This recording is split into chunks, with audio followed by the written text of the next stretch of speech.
So the million-dollar question: why do people get sick?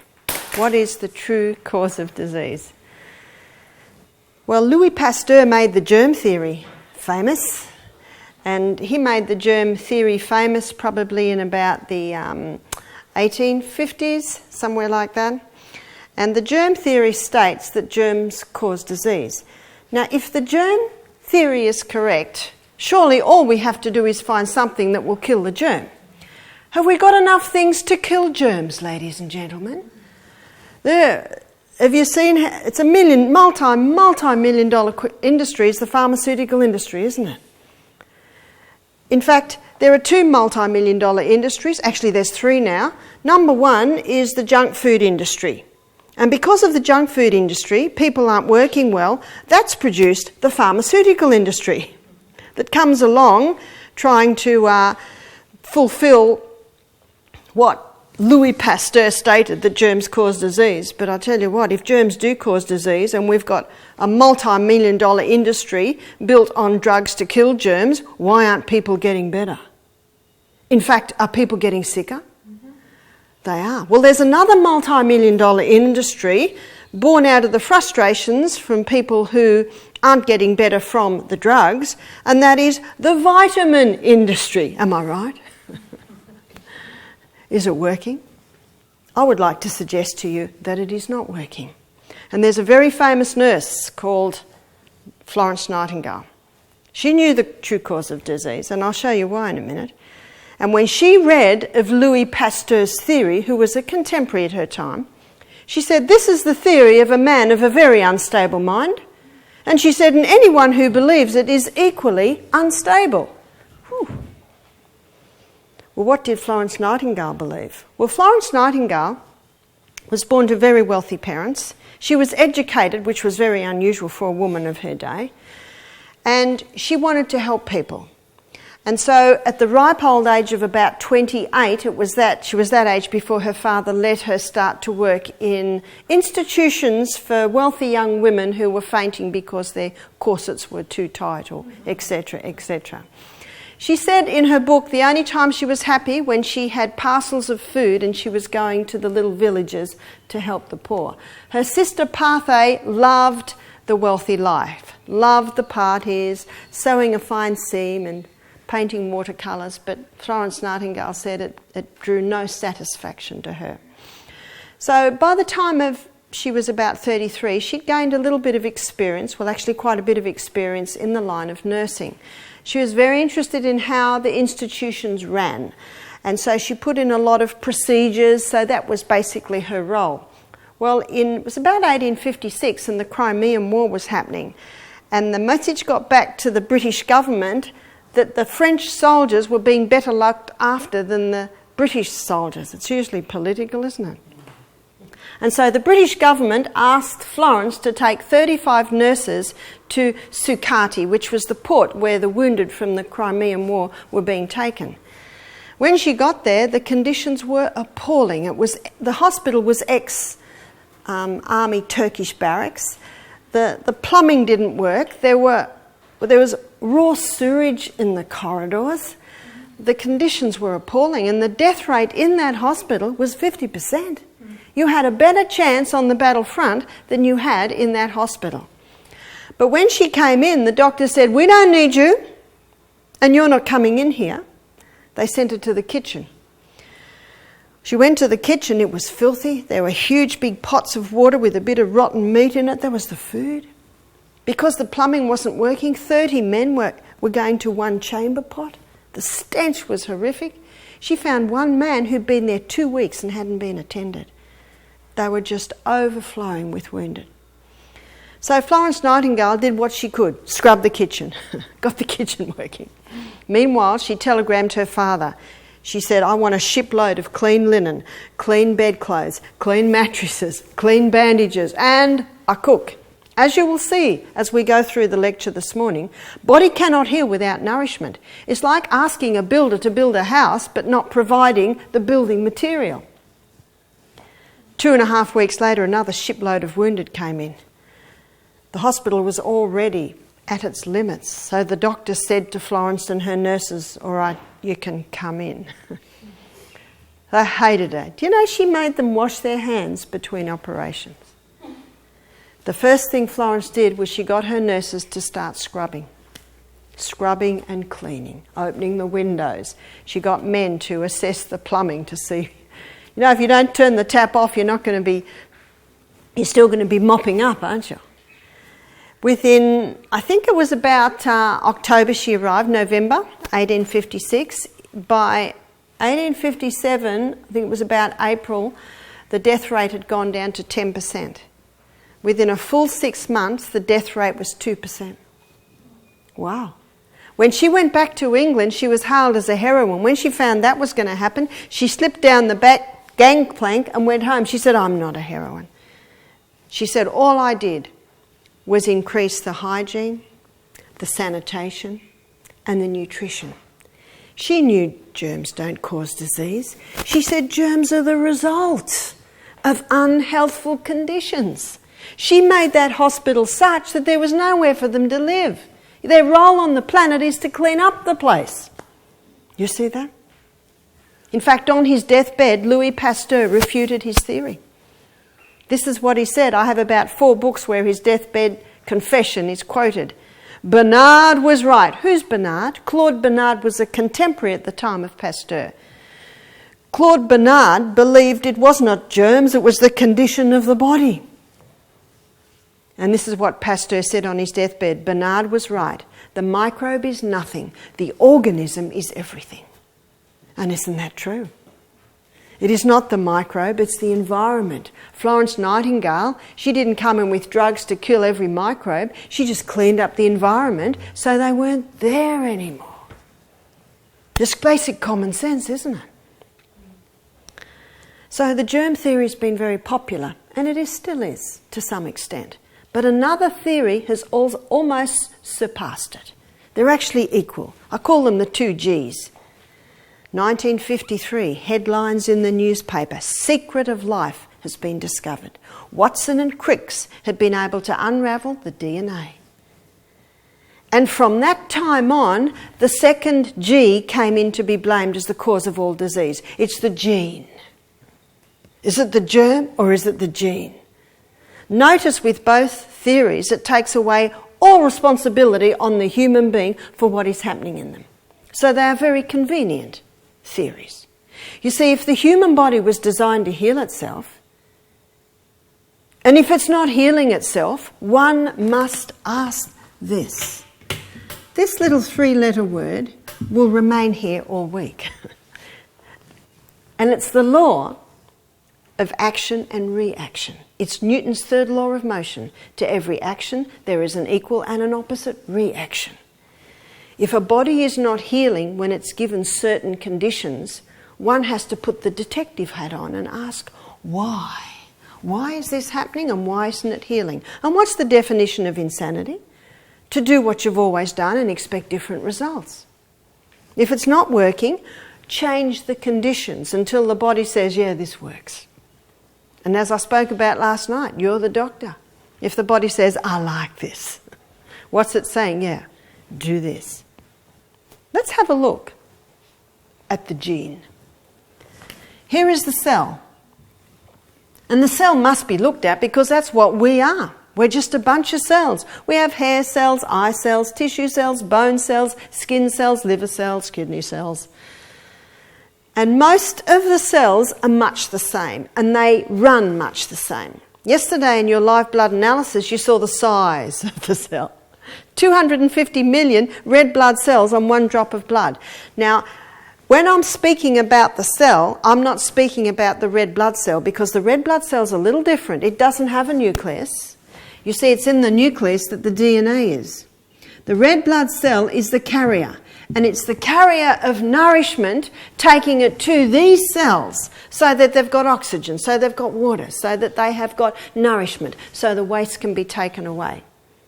So Watson and Crick's in 1953 were able to unravel this DNA. If you pull that DNA out, it's 2 meters long. Wow. Let's have a look at the DNA unravelled. 23 chromosomes from my mother. 23 chromosomes from my father. The information is all stored up in the DNA on how to make a new body. And did you know we're constantly being remade? Our eye cells are remade every 2 to 3 days. That's why people that have eye operations, they recover very, very quickly. The next cell that recovers quick is the cells that line your gastrointestinal tract. They're remade every 3 to 5 days. Because we're not all made at once, every cell's not remade at once, I think it takes approximately about a year before we've got a new body. Let's have a look at the DNA. The outside strands are made up of polysaccharides. And polysaccharides basically means many sugars. And many sugars come from just about everything that we eat. So they're the outward strands. The inside strands are made up of amino acids, and amino acids come from the protein that we eat. The glue that glues the amino acid bands to the outside polysaccharide strands is minerals. And the food that is the highest in minerals is the vegetables. Hippocrates said, let food be your medicine and medicine be your food. He didn't know about the DNA, but he knew that we were made up from what we eat. And you can see by the very structure of the DNA, we're made up from the food that we eat.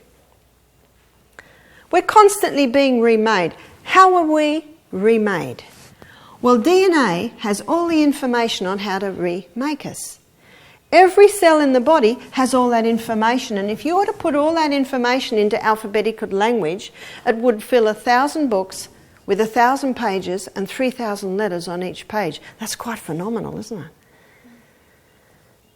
All the information, let's say this is a gastrointestinal tract cell, GIT cell, GIT, gastrointestinal tract cell. All the information on how to make a new gastrointestinal tract cell is in every single DNA of every single cell of the body. So all that information is there. But that gastrointestinal tract cell, it doesn't want to make a new liver cell or a new pancreatic cell. So for reasons that medicine doesn't quite understand, the information is highlighted not on how to make a new liver cell, but how to make a new gastrointestinal tract cell. So almost the liver cell information, that's veiled over. So let's look at how a new gastrointestinal tract cell is made. So all the information is in the DNA. It makes a photocopy of it, and it's called RNA. An RNA, with its photocopy of all the information on how to make a new gastrointestinal tract, comes down to the little factory where it's made, called ribosome. Ribosome is the little factory where the new cell is made. And the structure begins, brick upon brick. What are the bricks? Amino acids. What's the glue? Minerals. Brick upon brick, all the information's there, and out pops a new gastrointestinal tract cell. What about someone with irritable bowel syndrome? Irritable bowel syndrome is irritation of the lining of the colon, small intestines. If someone has irritable bowel syndrome, why aren't they well in a year? Is that a reasonable question? If the body's constantly being remade, why aren't they well in a year? It's a reasonable question, isn't it? Let's have a look at what happens. Information from how to make a new gastrointestinal tract cell is taken down by RNA to ribosome. This person has irritable bowel syndrome, IBS. The information comes through and the new cell is made. Brick upon brick. Oh no, there's a flaw in the pattern. Mutation in the DNA, it's called. Brick upon, oh no, there's another flaw in the information. Something is wrong with the pattern. It's not being made right. Brick upon, oh no, the person is short in a basic amino acid. Maybe it's methionine. That's not made properly. Oh no, they're short in a mineral. Maybe it's magnesium. So that's not made right. And a new irritable bowel syndrome cell is made. There are a lot of health professionals today who are looking at healing from a DNA level. Because if you don't get the pattern right, if you don't get the recipe right, it cannot be made. You see that? Cancer is mutations of the DNA. So the first thing we've got to do, obviously, is stop what is causing the damage or the mutations in the DNA and heal that DNA, or the body will not heal. So let's have a look now at what causes damage in DNA. Because as I said previously, if you don't turn the tap off, you're still going to be mopping up in the other corner. Let's have a look at what causes damage in these messages. Number one is chemicals. Chemicals are called carcinogenic. Carcinogenic means causing cancer, causing mutations in the DNA. I was reading in the Chemical Alliance magazine recently that they're finding babies that learnt to swim, or children that learned to swim as babies in chlorine pools, are having health problems because of the chemicals in the pool. Whenever they try and put fluoride in the water, huge protest comes up. Have you noticed? But they still put it in the water. You know what fluoride is? It's a byproduct from Alco, the aluminium making company. Does fluoride help with teeth? Well, fluorosis is mottled teeth. That's from too much of the fluoride. Fluoride can also damage the DNA. It can also damage brain cells. It can damage kidney cells. And the fact is, if fluoride touches the tooth, it can actually strengthen the outer coating. That's about all. How many chemicals were legal 20 years ago that are illegal today? How many are we using today, or some are using today, that will be illegal in another 10 years? Chemicals cause cancer. Chemicals cause mutation of the DNA. We don't have any say over the neighbour, but we have total say over our home. One of the best things you can do for your family is make a decision to have a chemical-free home. And as we go through these lectures, I'll show you very effective and much cheaper alternatives. Genetically modified foods. Genetically modified foods, how do they cause mutations in the DNA? Basically, that's how it created.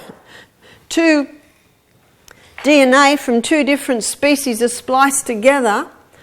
Let's give you an example. The DNA from a tomato and the DNA from an Atlantic salmon, they splice together to create a tomato that will grow in the snow, but it actually doesn't happen. There's this huge grey area of all these other things that happen that they actually don't understand. And when a human being eats genetically modified food, and that food's broken down to these simple structures, especially amino acids, the body says, "Who are you? I don't recognise you." And if there's no other amino acids, they have to use them for the building of the DNA, and that causes flaws, causes mutations in the DNA. Eating genetically modified foods causes cancer because it actually puts into the body basic ingredients that the body does not know how to use. Number 3, excess in electromagnetic fields. You've probably heard about cows grazing under those huge big electrical towers, and they have stillborns, they have, their offspring are born with problems. We all have electromagnetic fields in our body. We're electrical people. There's a spark of electricity in every cell in our body. It's the excess that causes the problem. Some of the biggest dangers that are happening with people today is exposing their eyes, because your eyes are an extension of your brain, to the electromagnetic field excess, especially late at night. This is game stations, your computer, TV. Now, we have computers and we have mobile phones, and they're very, very handy, but it's the excess that the problem is. I mean, teenage suicide is just, it's so big now, it doesn't even reach the newspaper. I think it's got a lot to do with kids aren't sleeping when their brains recharge and they're having this exposure, this electromagnetic field excess. If you have a television in your room, make sure it's turned off at the point. Don't charge your iPhones, your Bluetooths in your bedroom. We spend a third of our life in that room. So be very cautious as to what's in that room when you're sleeping. Charge them in the bathroom, charge them in another room. If you have a television, turn it off. If you have an electric clock, say you're sleeping here and it's right there on the table, put it over to the other side of the table. You know, you'll reduce the electromagnetic field excess by about 3/4 just by moving it another foot away. So be very mindful of this. This is a very big thing today in our technological society. And of course, in that you've also got microwaves. There's some countries in Europe today, they're banned. When they cook food, the amino acid that breaks down from the food that's cooked in their body does not recognise. It's in a structure that it doesn't understand, so it cannot remake the DNA effectively. Number 4, and this may surprise you, 92% science is showing today of DNA damage is caused by a mineral deficiency. How could we have a mineral deficiency? Well, in many American homes, and it's starting to happen a little bit in Australia, there are no kitchens. It's just freezer to microwave to rubbish bin. When I lived in the Bronx in 2004 and I'd walk every morning, I could never walk along the streets where the garbage delivery was about to be collected because the garbage took up almost the whole of the footpath. And the garbage had been collected actually 3 days before. See, when you've got trays that are going from freezer to microwave to rubbish bin, you go, there's much rubbish. Because we burn our papers, because we use a lot of natural food and compost all what we don't use in our vegetables, I think I have a tiny little bag about this much once a week. So where's the mineral deficiency coming from? Number 1, it's the way agriculture happens in Australia today. We had a wheat farmer here, his wife, and she said, majority of wheat in Australia is grown with superphosphate. Superphosphate in the soil kills the microorganisms. When the microorganisms are killed in the soil, they're the ones that release the minerals out of the soil and into the plant. Superphosphate creates show ponies of vegetables. Looks good, doesn't taste very good. Have you ever tasted an apple off a tree? Flavour's intense. You know what you're tasting? Minerals. Did you taste that cucumber yesterday? Been picked that morning. Incredible taste. You're tasting minerals. When you taste an apple out of Woolies maybe, or no taste, have you ever done it? I've done it. You eat it and you think, if I had a blindfold on, I wouldn't even know what I was eating. No minerals. It's because of the way that they're grown. And then they're picked too early. Then they're stored for too long. And then often they're cooked too long. And then all the minerals that are there left go in the water and the water's thrown away. But a lot of Aussies are fast food. It's just a fast society. No time to cook, no time to prepare, just fast food, fast food. That's why so many Aussies are mineral deficient. If minerals provides the glue to glue everything together, do you know it's minerals that can be responsible for start healing or bridging the gap in the DNA damage? What else can cause it? Stimulants. Some of Australians' darlings do it. What are some of Australia's darlings? Let's do a little list here. Sugar, refined sugar. How does refined sugar cause DNA damage? It overworks the pancreas, and when the pancreas gets overworked, that actually gives a message to the gene to damage the pancreatic gene so that the children are born with weakened pancreases. So they're the children that are getting hyperactive. They're the children that are getting diabetes when they're 7. They've been born with a damaged gene because the parents and the parents before them overdid the sugar. Most people are overdoing it, not even aware of the danger. You can buy 2 books on sugar, 2 that I know of. One's called Sweet Poison. The other one's called Sugar Blues, because sugar causes the blues. There was a newspaper article not recently that was claiming that sugar was a poison. Caffeine. When I was a little girl, my parents drank tea. But what's the number 1 favourite drink in Aussie today? Is the caffeine.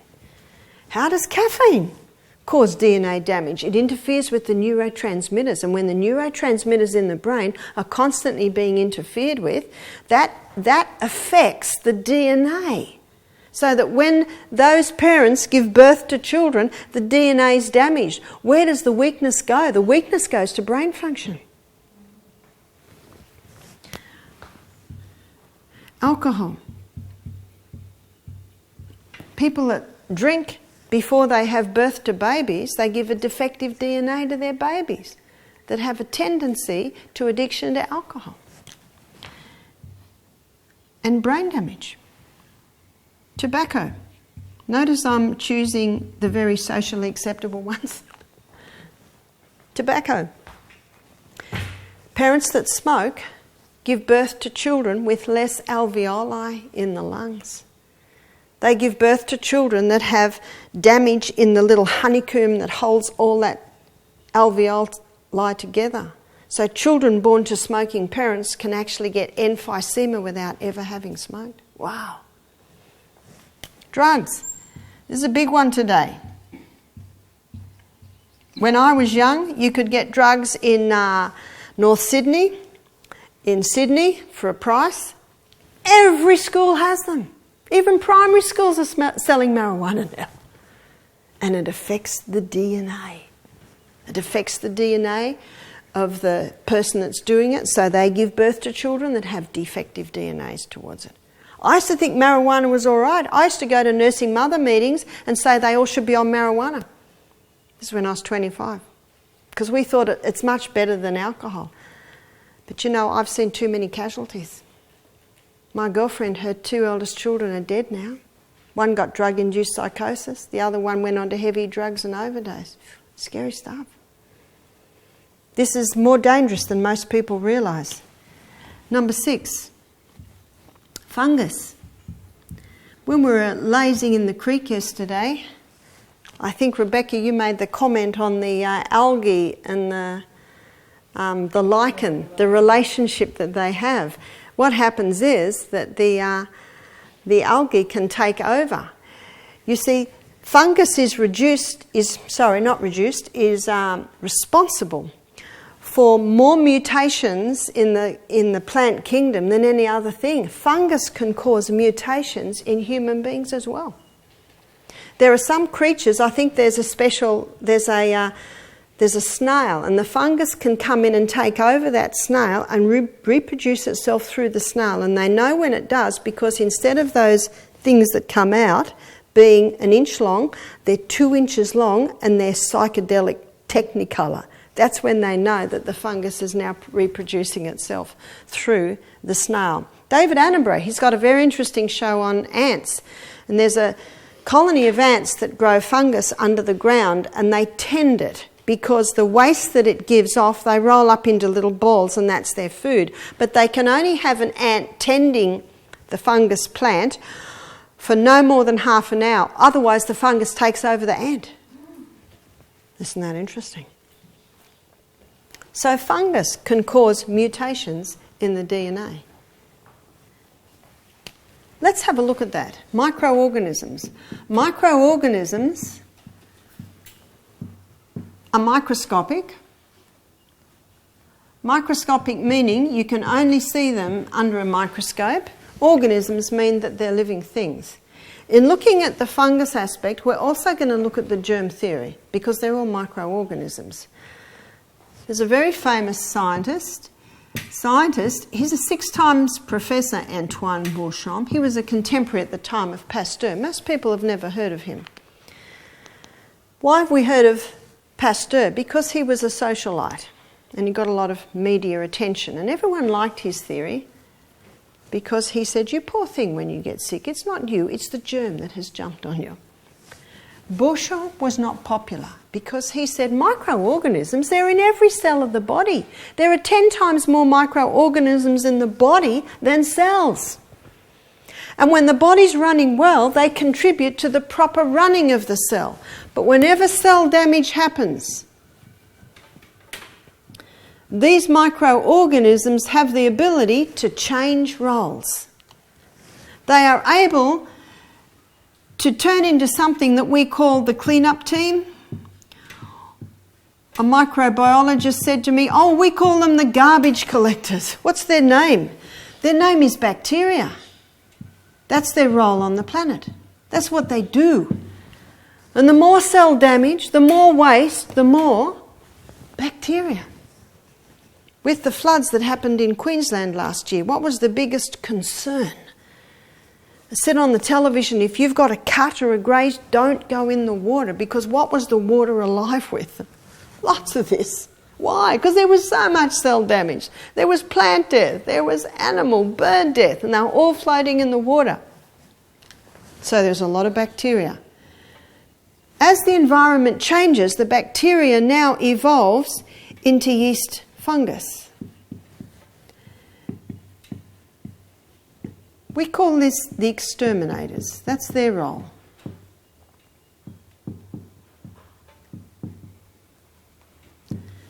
That's what fungus are. As the environment changes, the yeast and fungus, they now evolve into the undertakers. And what do undertakers do? They take away the dead things. What's their name? Mould. That's what mould's role is on the planet. And not long after the mould stage, the matter is now brought back to dust. What I have drawn for you here is the cycle of life. It's the carbon cycle. There's a basic law of science that states nothing's created and nothing's destroyed. It just changes form. These are the performers in the cycle of life. These are the players in the cycle of life. That's their role. Florence Nightingale understood this very clearly. Antoine Beauchamp understood it very clearly. And both of them, amongst with also Claude Bernard, when they heard of Pasteur's theory, they just thought, this guy's crazy. This theory defies common sense. As a gardener, I have 3 compost bins. Why do I have 3? One I'm adding to, one is sitting, and one I'm taking from. What's happening in the one that I'm adding to? I'm putting all my breakdown from my food in there. And the little microorganisms that were once part of building up carrot, now that the damage has happened in death of the carrot, now it starts to break down the carrot. The one that's sitting, I'm letting these microorganisms do their job. But in my garden, I had help. It's called worms. And then the compost bin I'm taking from, I put the fork into it one day, it all breaks apart like beautiful dirt. All the matter has now been brought back to dust. Then I put that dust into my garden. What sort of a garden have I got when I have got compost in my garden? Amazing. People used to say to me, why doesn't anything eat your cabbages? I said, I don't know. Nothing does. And there are little moths everywhere. Do you know a healthy, strong plant, body, nothing eats it. Have you noticed? What you see in the garden is what you'll see in human beings. One time, Antoine Beauchamp took a dead cat, wrapped it up in an airtight container and let it sit for 4 months. After 4 months, he came back, opened it, airtight container. What did he find? Dust, maybe a few bones. Takes a bit longer. What brought cat back to dust?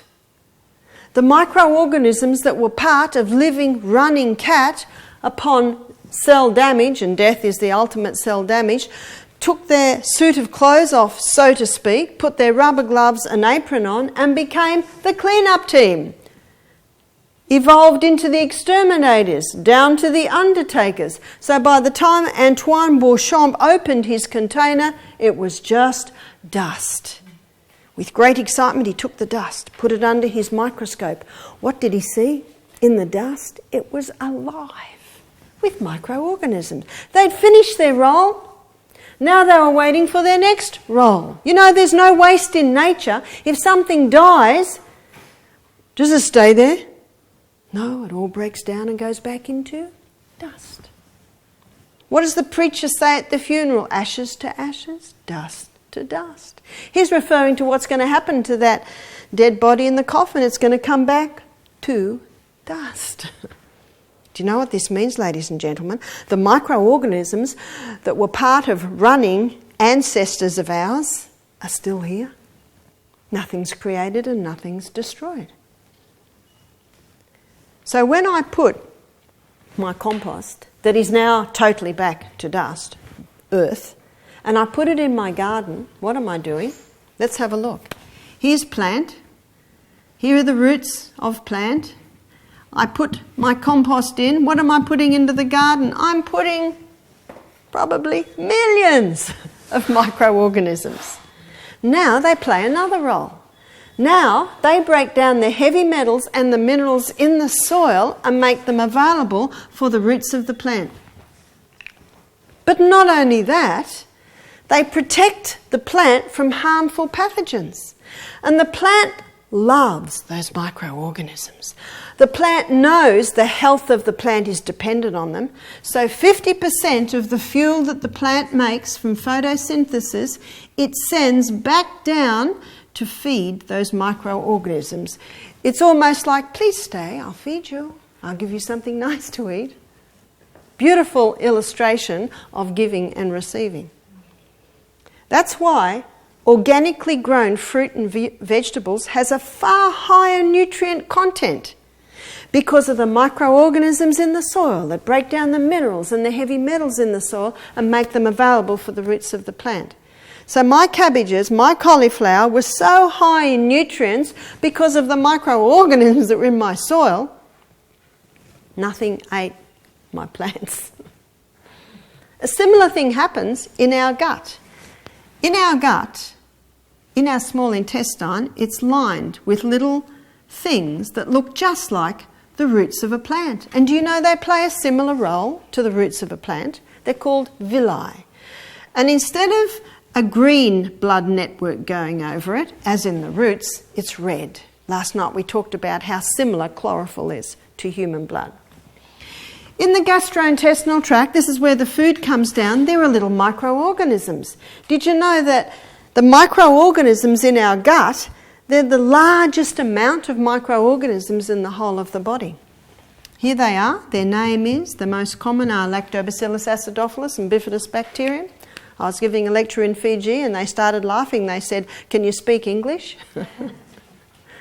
Lactobacillus acidophilus and Bifidobacterium. They're the two main ones. They're the two permanent ones that live in the gastrointestinal tract. Do you know they play a similar role as do the ones in the soil? They break down some of the nutrients in the foods and make them available for your roots, your villi. Enzymes in the mouth break down starch. Enzymes in the stomach break down proteins. Enzymes in the small intestine break down the final breakdown of starch, protein and fat. So what do the Lactobacillus acidophilus Bifidobacterium do? They release something out of the food that those other enzymes don't. They release the B vitamins. Wow. That's why in your cultured foods, like your sourdough bread, like your yogurt, like your sauerkraut, they're high in B vitamins because that's what these healthy bacteria do. How important are B vitamins? Well, we have to magnify inside the cell again. Inside the cell, did you know there's a whole city inside that cell? Inside the cell, there are little furnaces, maybe 2 or 3, where the glucose and the oxygen are burnt as fuel. Let's magnify into that little furnace, into the little energy cycle. It's called the Krebs cycle. So the glucose goes in, and there are 1, 2, 3, 4, 5, 6, 7, 8, approximately 9 little chemical reactions before the energy comes out. We've got 100 trillion cells in the body. So that's the magnification we're looking at. Every single one of those chemical reactions requires a B vitamin. Okay, let's put all this into perspective. Let's say someone's low in Lactobacillus acidophilus bifidobacterium. They won't be getting their B vitamins. And if they're not getting their B vitamins, the energy cycle in their cell isn't going to be running efficiently. And what are their energy levels going to be like?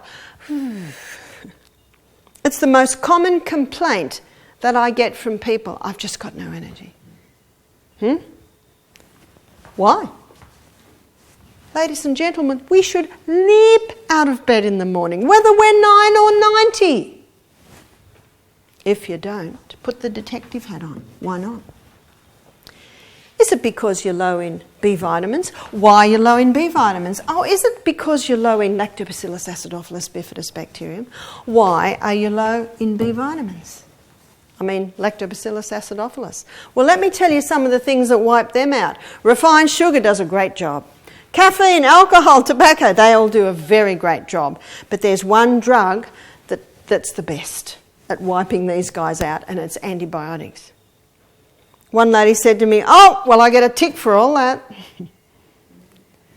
Rudyard Kipling wrote a whole poem on it. I won't give you the whole poem, but I'll give you the first stanza. I have 6 trusty serving men. They taught me all I know. Their names are what, why, when, where, how and who. Take your 6 trusty serving men with you everywhere you go. And if the specialist gets impatient at your questions, arise, politely excuse yourself, leave, and don't pay the bill. Because you're employing him. Would you pay the plumber if he didn't plumb his plumbing properly? We, the consumer, have a lot of power, more power than we think. Are you starting to see, ladies and gentlemen, that rather than being the enemy, these guys are responsible for the life cycle on planet Earth? They are not the enemy. And if this guy's out of control, the detective hat has to be put on. Why are they out of control? No wonder Florence Nightingale said that Louis Pasteur's theory was the theory of a man of a very unstable mind. She had a remarkable effect in that hospital about 80 years before antibiotics were discovered. Let's pursue antibiotics and look at their role. Let's look at what they are and the effect that they have. And we must look at them because 1% of doctors today are saying that they caused more problems than they ever cured. They're one of the enemy. That's one of the chemical warfare that comes to kill off these nasty guys that are blamed for the cause of disease. Yeah? Let's have a look at an antibiotic. Anti, what does that mean? Against. Biotic, what does biotic mean? Life. Ladies and gentlemen, if we're living organisms, we have to get away from this kill mentality because anything that has the ability to kill a small organism has the potential to kill a large organism. And what are we? The large. Where did antibiotics come from? Who discovered them? Alexander Fleming, 1929. Notice this is about 80 years after Florence and Antoine Beauchamp and Claude Bernard. Do you know truth doesn't change? Truth just gets added onto. Truth never contradicts itself. So what truth does with Florence Nightingale is it builds on it. It explains why she got the results she did. It doesn't go against it, does it? You can't deny what she did. Alexander Fleming, 1929. He's growing bacteria in flasks in his laboratory. He comes in one morning and they're all dead. And he knew Newton's third law of motion. To every action there is an equal and an opposite reaction. Why did my bacteria die? He looked around, he looked on the top story, or the story above his room, and there was an open window. And in the open window there's a plate of fruit. And in the plate of fruit there was a mouldy orange. Do you remember this from school days? What does an orange do with mould on it? The mould gives off a spore. What's the spore? The spore is in the dust, but there's something else in that dust. There's a highly toxic gas, a poisonous gas designed to kill off anything that would compete with the mole's food source. It's as if the mole says, this is my orange and no one else is going to get it. What else would try and get the orange? Other yeast, funguses, bacteria. And that dust settled on Alexander's bacteria and killed it. Alexander Fleming called the mould penicillium. Alexander Fleming called the mould waste. Remember, the mould waste is more toxic than the mould. And he called the mould waste penicillic acid. That penicillic acid is the penicillin that we know today. Penicillin has saved the lives of thousands, granted. But we've got a problem today. It's the overuse of the antibiotic and the inability of the physician to ask, why are these guys so out of control?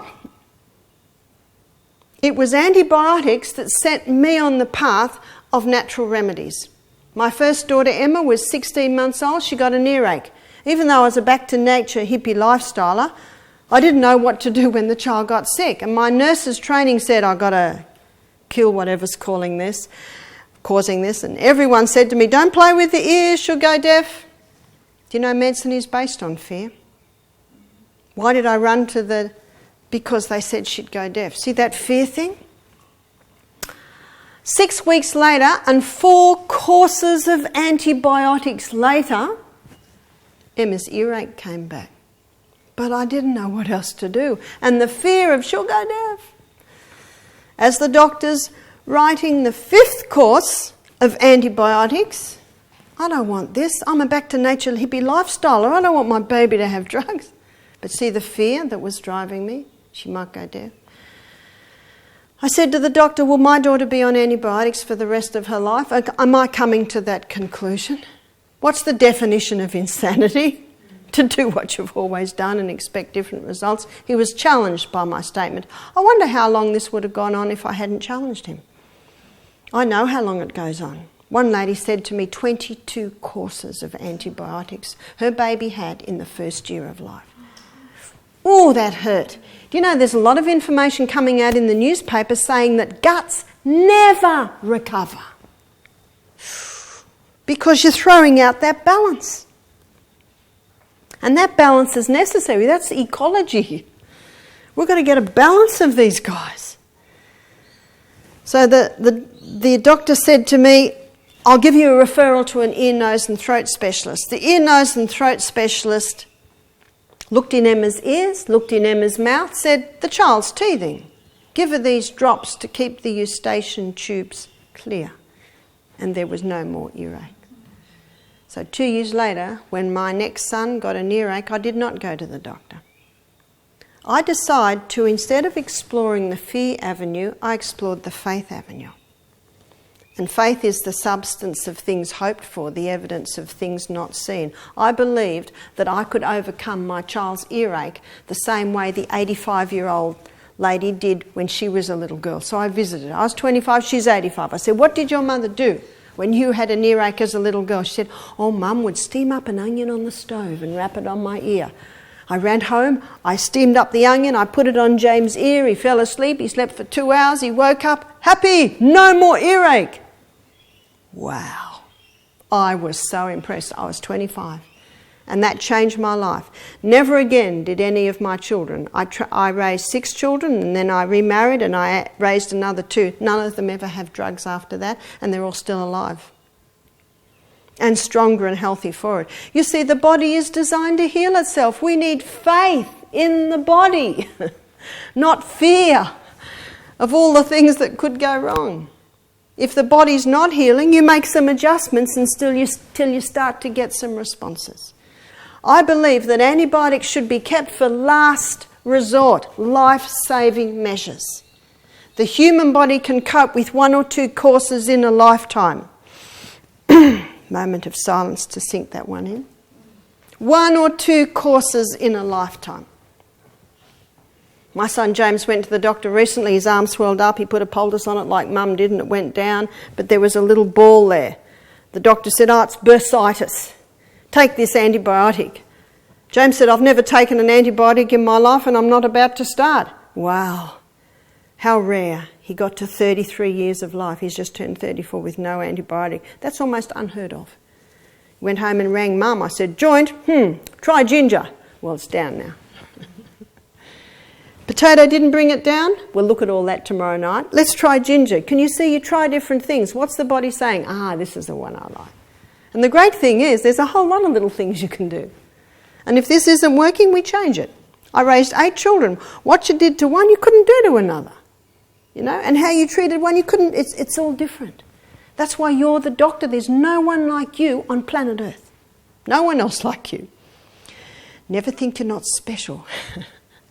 Because there's no one like you. What is mould waste? Medicine calls it a mycotoxin. If you want to look up mould in a medical dictionary, look up myco. Not myo. Myo is muscle. Myco. I said to one 4th year med student that came here, I said, "Have you studied mycology? What's mycology?" Mycology is the study of fungus. 4th year med student, on the wards. Nope, hasn't studied mycology. Medicine has blinkers on. All they look at is that. But by the way, when someone takes an antibiotic, what do they usually get the next week? Thrush, yeah?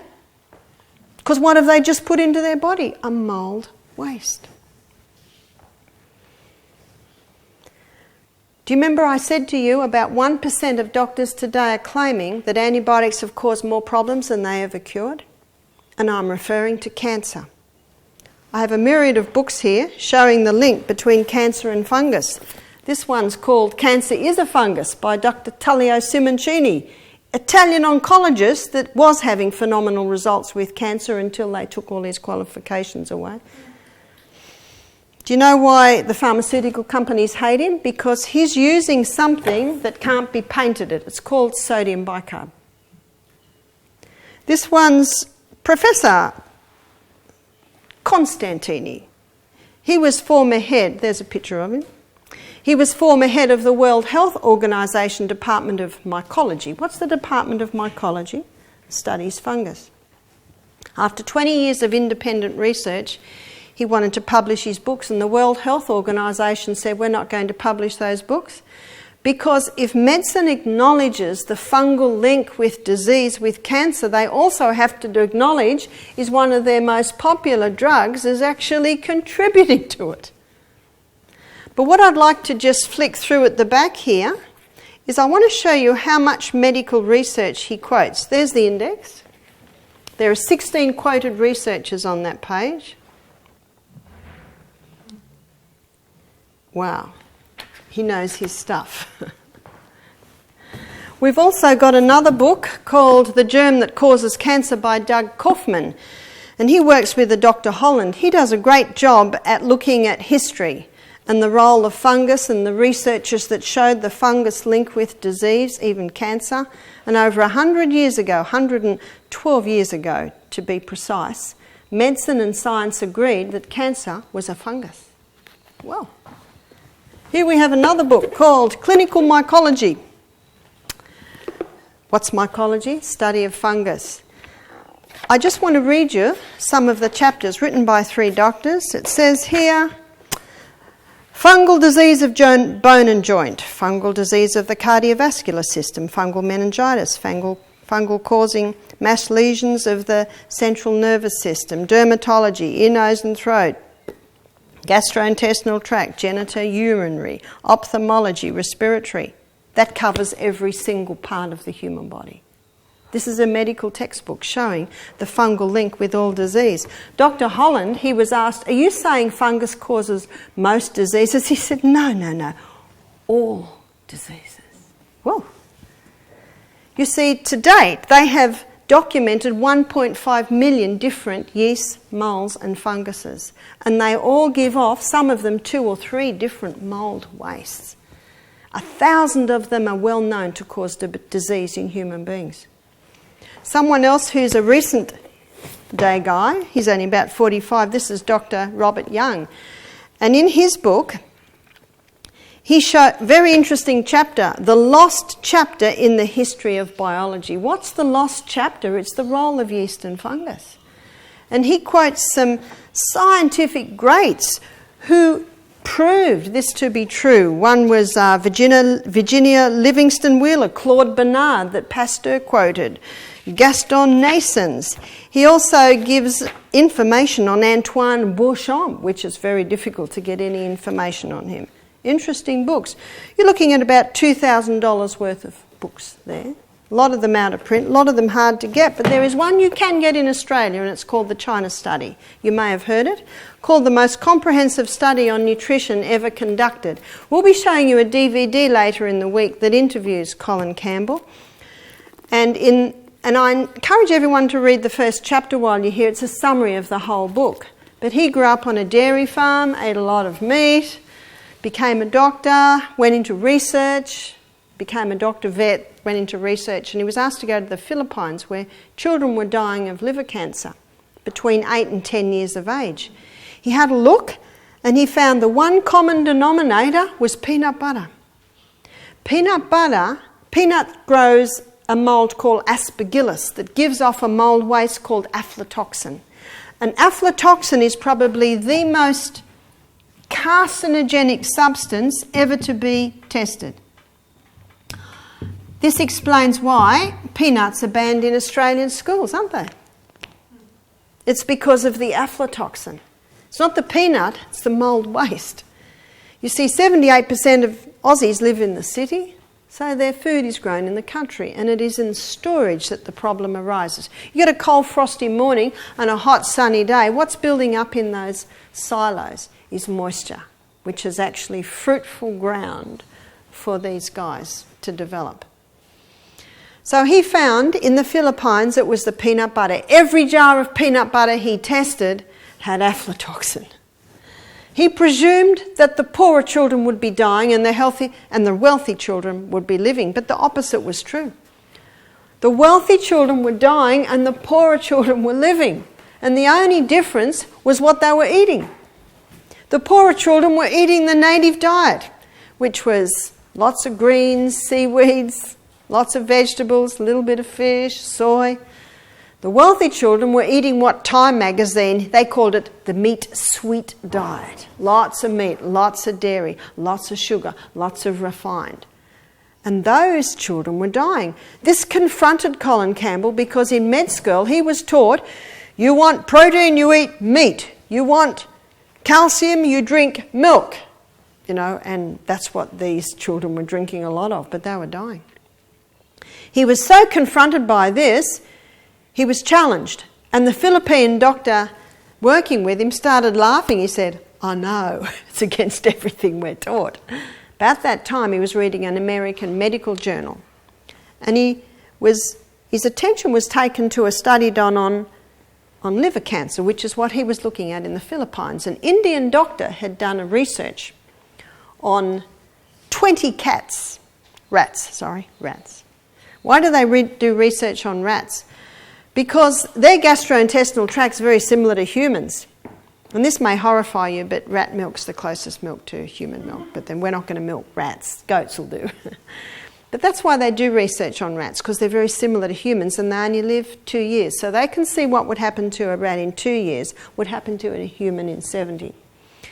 So what this Indian doctor did, he injected every single one of these 20 rats with aflatoxin because it causes liver cancer. 10 of the rats, he gave a 20% animal protein diet. That's like meat and dairy every meal. The other 10 rats, he gave a 5% animal protein diet. That would be like meat a couple of times a week, dairy a couple of times. After 2 years, every rat on the 20% animal protein diet was dead or dying from liver cancer. After 2 years, the rats on the 5% animal protein diet had no cancer at all, had nice healthy coats. Now this confirmed what Colin Campbell was finding in the Philippines, but it's actually not what he wanted to hear, so he closed the book. Years later, he did his own research. Never in research do you get 100% versus 0%. Every rat on the 20% animal protein diet, he did hundreds, died of liver cancer. Every rat on the 5% animal protein diet, no cancer. He did another section, 20% vegetable protein, no cancer. So he kept refining it down, down, down. There was something in meat and dairy products that accelerates cancer growth. But again, not in a small amount, only in a large amount. And he showed without doubt that it was this mould waste that was causing the cancers, but he was also looking at what fed it or what stopped it. He said we could switch cancer on and off like a switch. Some of the rats he gave 20% animal protein diet for a year. Liver cancer getting out of control, turned the switch off by stopping the animal protein. The liver cancer went away. And he reversed it. 1 year on the vegetable protein, no cancer. Gave the 20% animal protein, cancers came. He said it was just so clear. Not a popular study. What would happen to our meat industry in Australia if that was got out? You see that?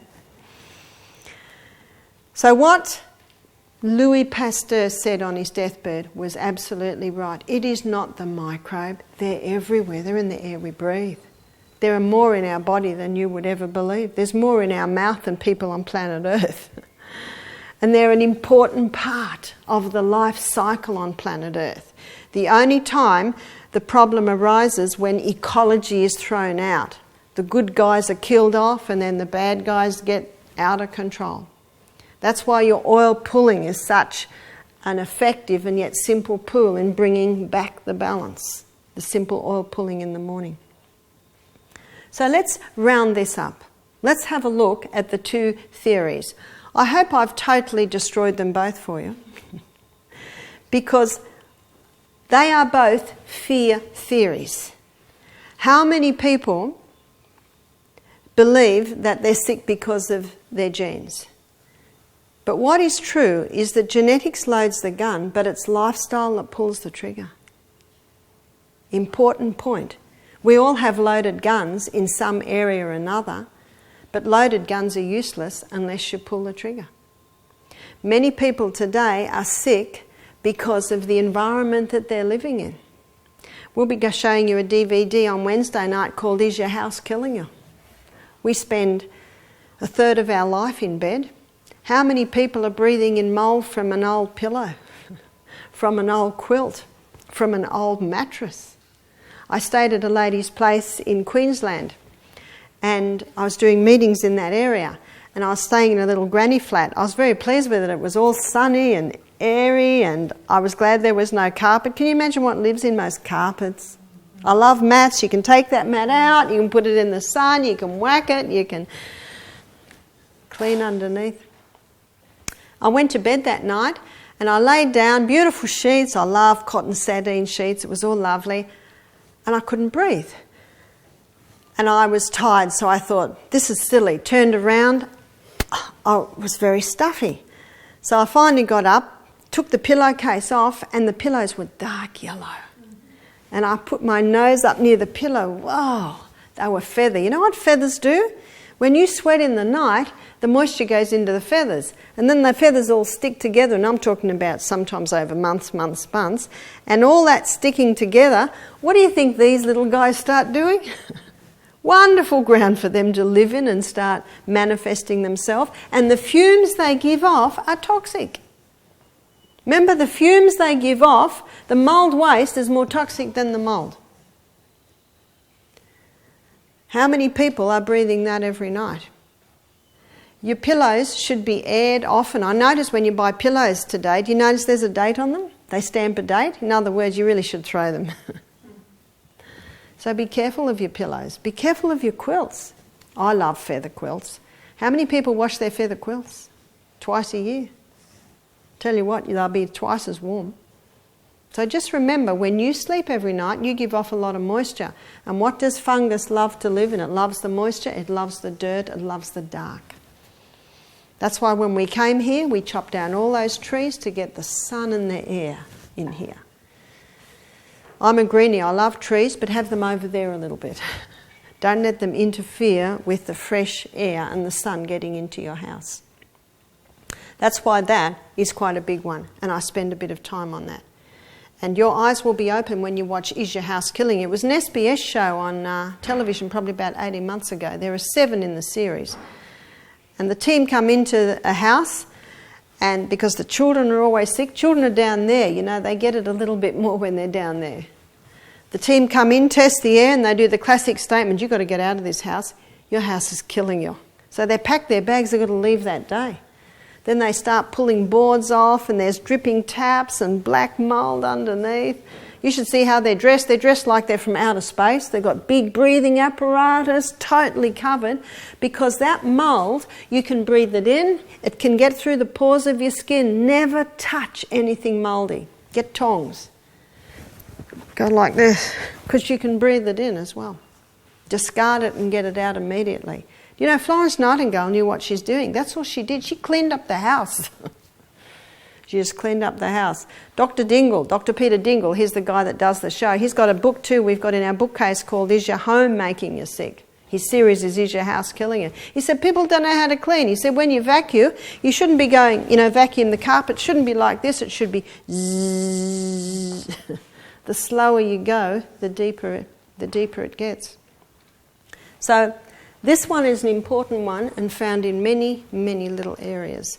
And the ramifications of the effect of this fungus are so far-reaching as these books that I've alluded to tell you. But please feel free to access the books and have a look and check out what you've been hearing today.